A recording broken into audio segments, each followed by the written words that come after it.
আপনি আমাকে জিজ্ঞেস করেছেন কিভাবে দ্রুত ধনী হওয়া যায়, ঠিক? জি ঠিক। সেরা সমাধান 5 ওয়াক্ত সালাত আদায় করুন আর ফজরের আগে 2 রাকাত সুন্নাত মিস করবেন না। জানেন কেন?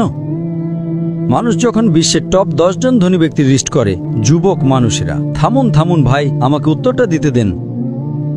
আমি উত্তর দিচ্ছি, আপনি বলছেন যুবক মানুষেরা। আমি উত্তর দিচ্ছি, কি জানেন শীর্ষ 10 জন ধনী ব্যক্তির তালিকায় 4 নম্বরে বিল গেটস, 3 নম্বরে জেফ বেজোস, 2 নম্বরে এলন মাস্ক, 1 নম্বরে কে?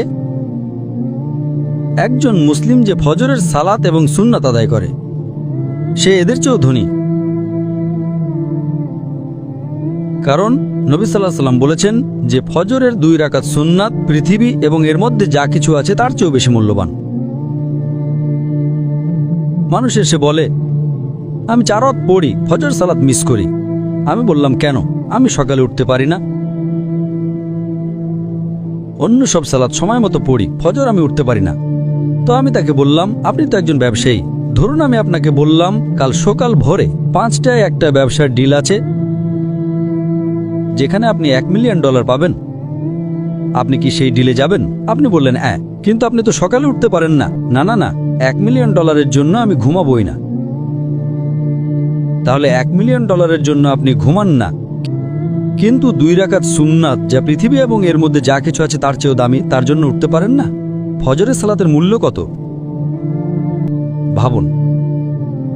সমস্যা হলো আমরা হাদিস শুনি কিন্তু বিশ্বাস করি না, কোরআন পড়ি কিন্তু বিশ্বাস করি না। আল্লাহ বলেছেন,